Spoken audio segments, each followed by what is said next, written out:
주님께서 여러분과 함께 루카가 전한 거룩한 복음입니다. 그때 어떤 율법 교사가 일어서서 예수님을 시험하려고 말하였다. 스승님, 제가 무엇을 해야 영원한 생명을 받을 수 있습니까? 예수님께서 그에게 말씀하셨다. 율법에 무엇이라고 쓰여 있느냐? 너는 어떻게 읽었느냐? 그가 네 마음을 다하고 네 목숨을 다하고 네 힘을 다하고 네 정신을 다하여 주 너의 하느님을 사랑하고 네 이웃을 너 자신처럼 사랑해야 한다 하였습니다 하고 대답하자 예수님께서 그에게 이르셨다. 옳게 대답하였다. 그렇게 하여라. 그러면 네가 살 것이다. 그 율법 교사는 자기가 정당함을 드러내고 싶어서 예수님께 그러면 누가 저의 이웃입니까? 하고 물었다. 예수님께서 응답하셨다. 어떤 사람이 예루살렘에서 예리코로 내려가다가 강도들을 만났다. 강도들은 그의 옷을 벗기고 그를 때려 초주검으로 만들어 놓고 가버렸다. 마침 어떤 사제가 그 길로 내려가다가 그를 보고서는 길 반대쪽으로 지나가 버렸다. 레위인도 마찬가지로 그곳에 이르러 그를 보고서는 길 반대쪽으로 지나가 버렸다. 그런데 여행을 하던 어떤 사마리아인은 그가 있는 곳에 이르러 그를 보고서는 가엾은 마음이 들었다. 그래서 그에게 다가가 상처에 기름과 포도주를 붓고 싸맨 다음 자기 노새에 태워 여관으로 데리고 가서 돌보아 주었다. 이튿날 그는 2 데나리온을 꺼내 여관 주인에게 주면서 저 사람을 돌보아 주십시오. 비용이 더 들면 제가 돌아올 때에 갚아드리겠습니다 하고 말하였다. 너는 이 3 사람 가운데에서 누가 강도를 만난 사람에게 이웃이 되어 주었다고 생각하느냐? 율법교사가 그에게 자비를 베푼 사람입니다 하고 대답하자 예수님께서 그에게 이르셨다. 가서 너도 그렇게 하여라. 주님의 말씀입니다.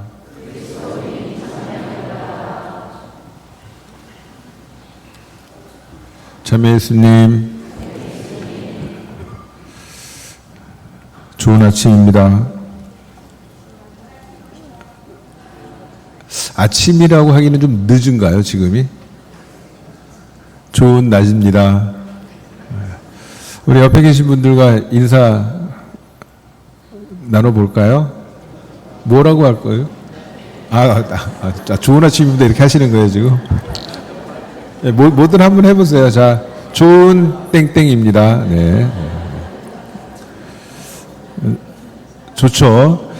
한결 시원해지는 듯한 느낌 아닙니까? 요즘 성당 오고 싶죠? 미사하고 싶지 않습니까, 요즘? 시원하니까. 지금은 안 그렇지만 예전에 저 어렸을 때는 그 여름철만 되면은 은행에 자주 갔어요. 예. 아니 할 일이 있어서 가는 게 아니고 그냥 시원하니까 은행 가 있는 거지. 요즘엔 그렇지 않죠. 요즘에 어디가 제일 시원할래나? 집이 제일 시원해요? 어디요? 도서관. 진짜 큰일을 할 거야. 도서관이 제일 시원하대요. 도서관이. 여하튼 시원한 데를 지혜롭게 찾아서 기왕이면 그 시원한 곳에서 몸과 마음의 양식을 얻고 또 좀 더 성숙해지는 그런 나날들 보내시면 좋겠습니다. 그 중에 한 군데가 또 성당, 미사. 여기만 내려오면 천당이 하늘에 있고 지옥이 땅에 있는 게 아니고 천당이 땅에 있고 지옥이 하늘에 있다. 우리 본당이 그래요. 우리 본당이 2층 천당, 7층 지옥 이거예요. 가만히 있으면 괜찮아요. 가만히 있으면. 그래서 제가 걷는 거 되게 좋아하거든요. 걷는 거를. 지금도 아침 저녁으로 정발에서 2번씩 가요. 땀 삐질삐질 흘리면서. 근데 제 방에서는 가만히 있어요. 가능하면 안 움직이려고 그래요. 책상에 딱 앉아갖고 선풍기 틀어 가만히 있어요. 그러면 시원해요. 아니, 시원한 건 아니고 덥지가 않아요. 여하튼 그렇습니다. 점점 더 무더워집니다. 건강, 특히 우리 연세 드신 분들 건강관리 잘 하시면 좋겠습니다. 온열질환이라는 게 지금부터 온열질환이야 이런 게 아니고 갑자기 쓰러지시고 그런데요. 이미 몸에서 반응이 나와서 건강 잘 챙기시면 좋겠고요. 하느님이 누구신가라는 물음을 누가 던진다면 참 할 말이 없어요. 그만큼 하느님에 대해서 알 수 없는 것도 있겠지만 하느님에 대해서 이야기할 것들이 너무나 많기 때문이기도 하죠. 근데 그에 못지않게 사람이 누구냐 그러면은 뭐라고 얘기하겠어요? 사람이 무엇이냐? 사람이란 무엇이냐? 사람의 정의. 한마디로 내리기 어렵습니다. 왜냐하면 어떤 점을 놓고 정의를 내리느냐에 따라서 무수히 많은 정의들을 내릴 수가 있기 때문에 그런데 사람에 대해서 사람을 물음을 던지는 존재다라고 정의를 내리기도 합니다. 들어보셨나요? 처음 들어보시나요? 사람은 물음을 던지는 존재이다. 사람은 묻는 존재이다. 지상에 존재하는 모든 피조물 가운데 유일하게 사람만 물음을 던질 수가 있습니다. 왜?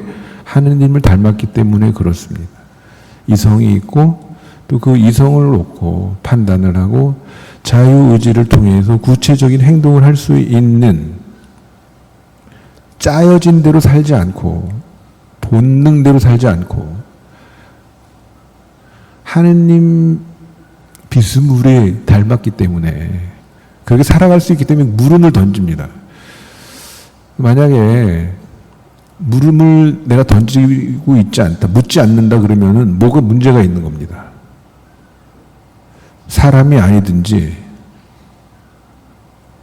물음을 멈추는 순간, 묻는 것을 그만두는 순간 더 이상 나는 이제 사람이고 싶지 않다. 뭐 이런 것이 아닐까라는 생각도 드는데 난 잘 묻지 않는데 아니요, 그렇지 않아요. 잘 생각해 보세요. 우리는 수많은 물음을 던지면서 살아왔고 앞으로도 그러고 살아갈 거예요. 아주 사소한 물음들도 있습니다. 질문들 있죠. 스스로 하게 하는 질문도 있고 다른 이들에게 하는 질문도 있고 가장 단순한 질문 그겁니다. 중국 식당 가서 짜장면 먹을까 짬뽕 먹을까 짬뽕 먹을까? 예, 뒤에 물음표가 붙잖아요. 물음표가 묻는 게 다 물음이잖아요. 짜장면 먹을까? 짬뽕 먹을까? 예, 이것도 물음이죠. 근데 아주 사소한 물음. 그렇게 중요하지 않습니다. 근데 우리 삶을 바꾸는 결정적인 물음들이 있습니다. 자기 진로에 대한 물음일 수도 있겠거니와. 근데 여하튼 수많은 물음들을 가운데 그것 중에서 정말 근본적이고 근원적이고 중요한 물음들을 이렇게 추스려 보면은 딱 관련된 주제가 두 가지입니다. 삶과 죽음. 그렇습니다. 그리고 내가 의식하든 의식하지 않든 그 물음을 끊임없이 던지면서 우리는 살아가고 있습니다. 죽는 날까지 삶이란 무엇이고 죽음이란 무엇인가에 대해서 물으면서 우리는 살아갈 겁니다. 이 물음을 던지지 않으면 우리는 제대로 살기 어렵습니다. 오늘 집에 가셔서 스스로에게 한번 물어보십시오. 산다는 게 뭔가? 그러면 죽는다는 게 뭔가? 나는 잘 살고 있는가? 산다는 것은, 살아간다는 것은 죽어간다는 것. 그쵸? 잘 살아가는 것은 잘 죽어가는 것을 의미도 합니다. 여하튼 이런 물음들을 한번 던져보시면 좋을 듯 싶은데 오늘 복음에서 율법교사가 아주 중요한 물음을 던지죠. 예수님께. 스승님, 제가 무엇을 해야 영원한 생명을 받을 수 있습니까? 아주 기특한 그러한 물음이 아닐 수 없습니다. 이 예수님께서 이 물음을 던진 율법교사가 여기 스스로 답을 하도록 하죠. 율법에 뭐라고 써 있느냐? 너 율법교사잖아. 잘 알 거 아니야. 율법교사가 이야기를 합니다. 하느님 사랑과 이웃 사랑에 대한 이야기를 하죠. 그랬더니 예수님께서 그래 옳게 대답하였다. 그렇게 하여라. 그러면 네가 살 것이다. 율법에 사랑하라고 쓰여 있는 거 알고 있지. 알고 있는 것에 그치지 말고 그렇게 사랑해라. 그러면 살 것이다. 사랑은 아는 게 아니고 사랑은 하는 거니까. 그랬더니 이 율법교사는 자기가 정당하다는 것을 드러내고 싶어서 예수님께 두 번째 중요한 질문을 던집니다. 그러면 누가 저의 이웃입니까? 그러자 예수님께서 너무너무 유명한 이 착한 사마리아인의 비유를 들려주십니다. 이 비유 안에 수많은 등장인물들이 나오죠. 강도를 만나 초주검이 된 사람. 이 초주검이 된 사람을 바라보고서도 오히려 돌아서서 제 길을 떠나는 사제와 레위인, 그리고 이 쓰러진 유다인을 보고서 오히려 가까이 다가와 자기의 모든 것을 내어놓고 돌보는 착한 사마리아인. 그리고 나서 예수님께서 결정적인 물음을 던지십니다. 너는 이 세 사람 가운데 누가 강도를 만난 사람에게 이웃이 되어 주었다고 생각하느냐? 그에게 자비를 베푼 사람이라고 율법교사가 대답하자 예수님께서 말씀하십니다. 가서 너도 그렇게 하여라.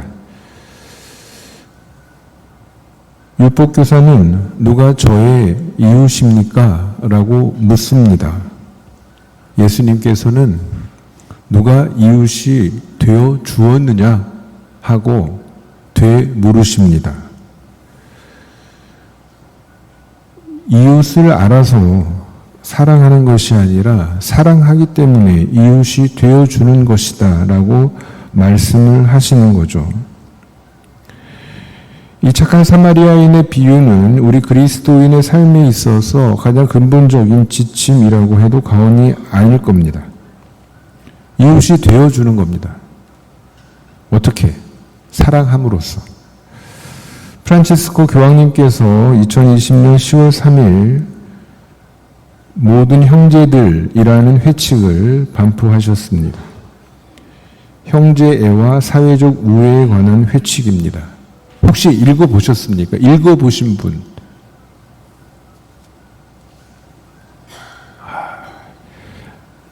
읽어보신 분이 10분만 돼도 이 긴 인용문을 안 읽으려고 했는데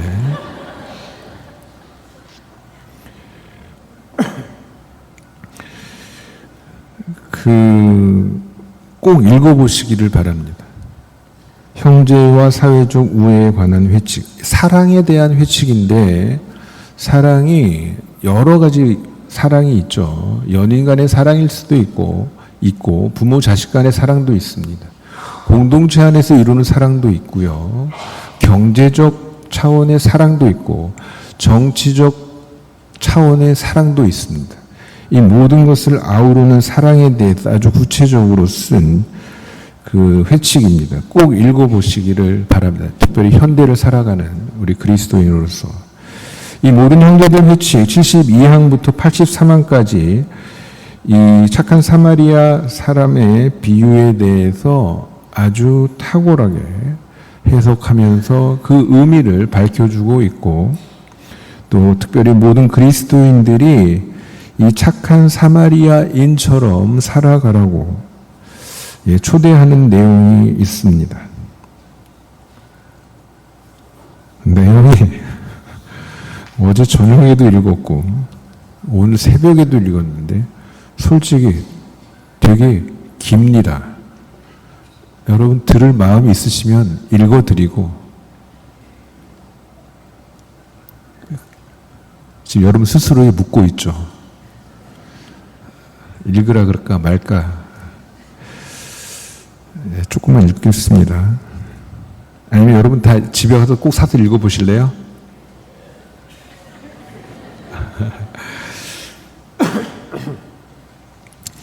네.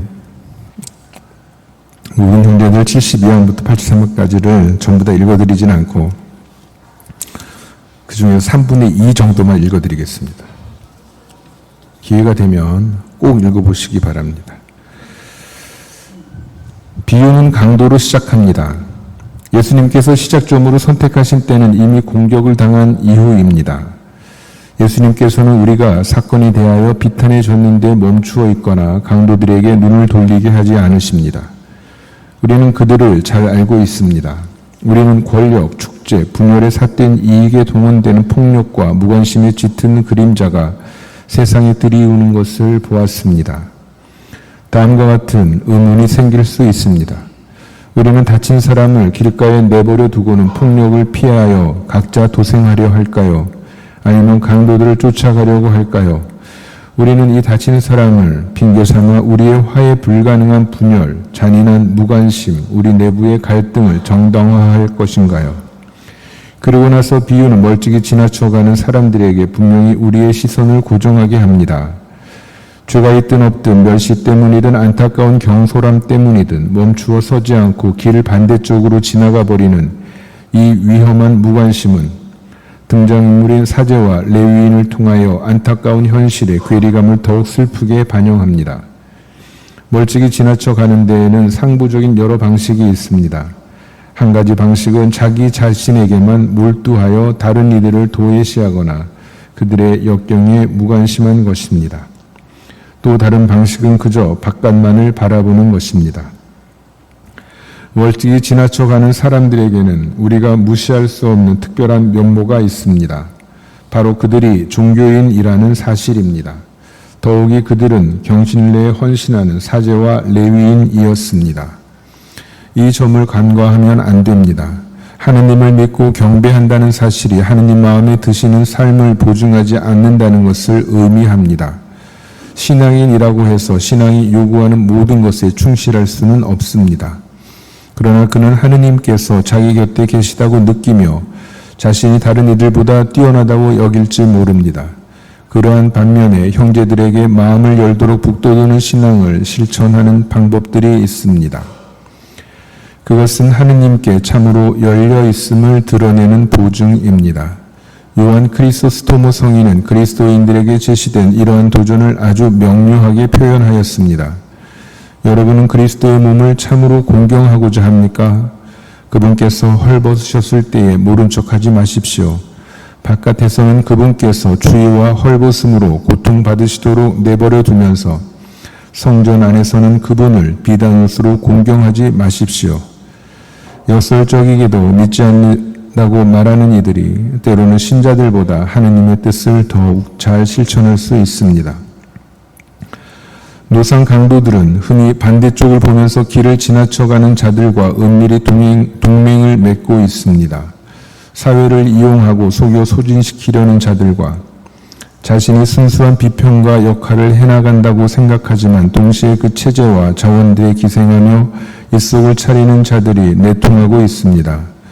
범죄의 면책, 개인이나 집단의 이익을 위한 제도 악용, 근절 불가능한 또 다른 악들이 모든 것에 대한 끈질긴 악평, 불신과 혼란을 퍼뜨리면서 꾸준히 의혹의 씨앗을 뿌리는 행위들과 결탁하는 곳에 안타까운 위선이 존재합니다. 우리는 날마다 새로운 기회, 새로운 가능성을 얻습니다. 지배층이 모든 것을 해주리라고 기대해서는 안 됩니다. 그러한 기대는 어리석은 짓입니다. 우리에게는 새로운 과정과 변화를 계획하고 실현하는 공동 책임이 필요한 자리가 있습니다. 우리는 상처 입은 사회를 되살리고 지원하는 데 적극 참여해야 합니다. 오늘날 우리에게는 우리가 형제자매라는 것을 표현하고 증오와 분노를 조장하는 대신 다른 이들의 역경의 아픔을 자기 것으로 받아들이는 또 다른 착한 사마리아인이 될 수 있는 좋은 기회가 있습니다. 비유에 나오는 우연히 지나가던 그 사마리아인 행인처럼 쓰러진 사람을 받아들이고 통합하고 다시 일으켜 세우고자 꾸준히 지치지 않고 노력하는 민족과 공동체가 되려는 자발적이고 순수하고 단순한 바람만이 우리에게 필요합니다. 우리는 다친 사람의 모든 상처에 사마리아인 행인과 같은 보살핌과 관심을 보이며 아래로부터 그리고 사안별로 시작하여 가장 구체적이고 지역적인 차원에서 활동하고 나아가 온 나라 또 온 세상 끝까지 나아갈 수 있습니다. 다른 이들을 찾아 나섭시다. 상처 입을까 두려워하거나 무기력하다고 생각하지 말고 있는 그대로의 세상을 품어 안읍시다. 하느님께서 인간 마음에 심으신 모든 선이 그곳에 존재하기 때문입니다. 우리를 짓누리는 어려움은 성장을 위한 기회지 무기무로만 이어질 수 있는 무기력한 체념을 위한 핑계가 아닙니다. 그런데 우리는 혼자 개인적으로 이 일을 하는 것이 아닙니다. 사마리아인은 다친 사람을 보살펴줄 여관 주인을 찾았습니다. 우리도 작은 개개인의 총합보다 강한 우리 안으로 초대하고 그 안에서 함께 만나라고 부름받았습니다. 거리의 사마리아인은 인정이나 감사를 바라지 않고 떠나갔습니다. 헌신적인 봉사는 그 사마리아인에게 하느님 앞에서 또 자기 삶 안에서 큰 만족이고 그런 이유로 하나의 의무이기도 합니다.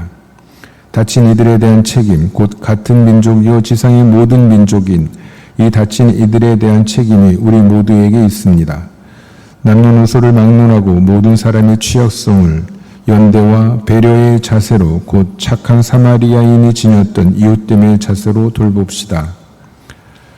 예수님께서는 누가 저의 이웃입니까? 라는 질문에 이 비유를 들어 대답하셨습니다. 예수님 시대의 사회에서 이웃이라는 말은 보통 가장 가까운 사람을 가리켰습니다. 또는 그 누구보다 자기 집단과 자기 인종에 속하는 사람들에게 베풀어져야 한다고 이해하였습니다. 당시 일부 유다인들은 사마리아인이 멸시받을 만하고 불결하기에 도와주어야 하는 가까운 사람에게 포함될 수 없다고 여겼습니다. 유다인이셨던 예수님께서는 이 전제를 완전히 뒤집으셨습니다. 그분께서는 누가 우리에게 가까운 이들인지 자문해 보라고 요구하지 않으셨습니다.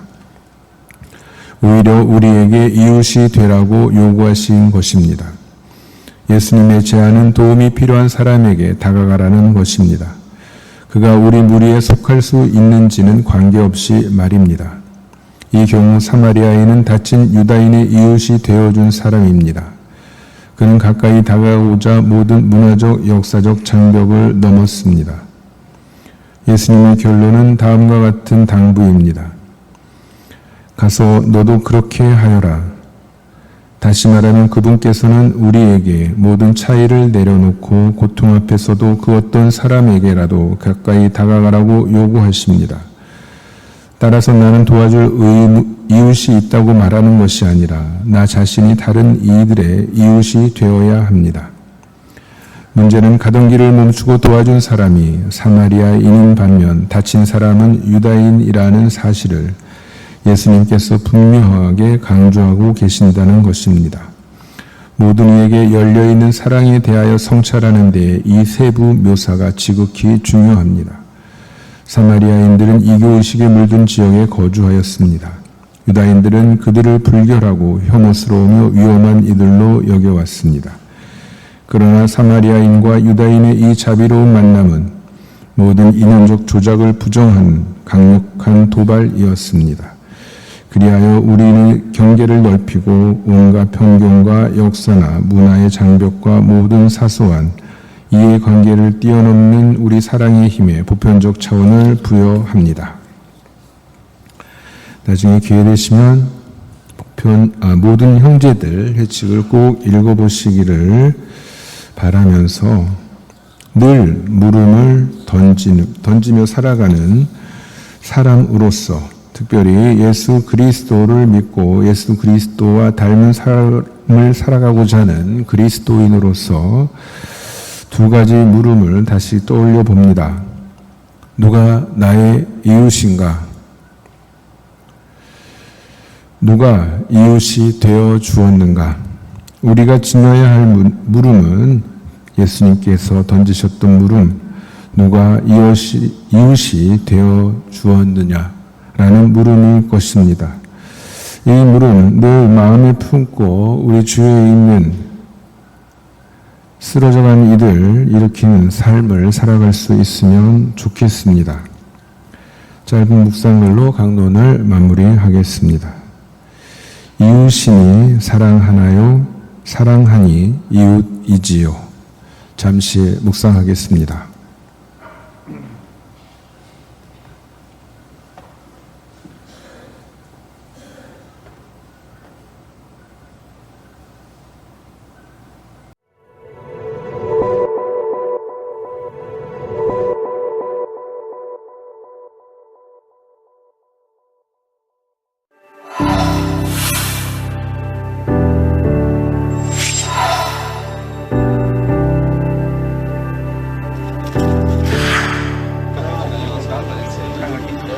Nosso tapete tradicional de Corpus Christi, e esse ano com uma pegada mais sustentável. O tão tradicional sal, dessa vez foi o plástico triturado.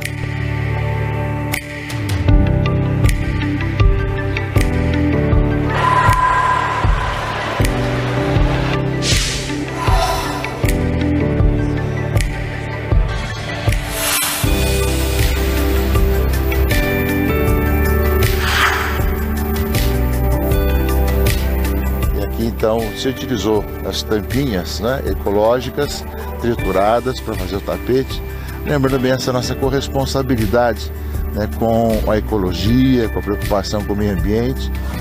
지구를 살리려면 말보다 실천이 필요합니다. 특히 일회성 캠페인보다 습관으로 만드는 것이 중요하죠. 서울 가톨릭 사회복지회가 본당에서부터 플라스틱 사용을 줄이는 캠페인에 나섰습니다. 생태 보전이야말로 진정한 이웃사랑이기 때문입니다. 서울 가톨릭 사회복지회가 찬미받으소서 주간을 맞아 이웃사랑 활동에서 플라스틱 줄이기 캠페인을 시작했습니다. 서울 가톨릭 사회복지회는 본당 활동에서 무심코 사용하는 플라스틱을 줄일 것을 제안했습니다. 장바구니 사용과 각종 일회용품 사용 자제 등 9가지 활동을 제시했습니다. 본당에서 하는 활동들이 반찬 배달이라든지 음식을 만드는 활동들이 좀 많이 있는데, 활동을 할 때 플라스틱 들어가는 것들을 최대한 줄여보는 것이 어떨까 해가지고 이제 9가지 실천 사항들을 좀 정리해서.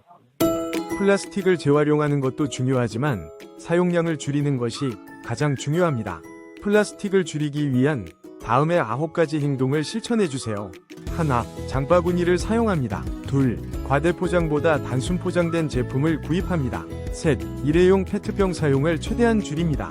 4. 다회용 도시락 용기를 사용합니다. 5. 도시락 가방을 활용해 배달합니다. 6. 빨대나 일회용 수저를 사용하지 않습니다. 7. 일회용 비닐 사용을 줄입니다. 8. 개인컵 사용 습관을 기릅니다. 9. 재활용을 철저히 합니다. 플라스틱 줄이기 활동도 가난한 이들에 대한 이웃사랑 실천 방법의 하나입니다. 이웃사랑을 위한 활동 중 플라스틱을 줄일 수 있는 소박하고 작은 일상행동을 변화를 통해 공동의 집인 지구 환경을 보호할 수 있습니다.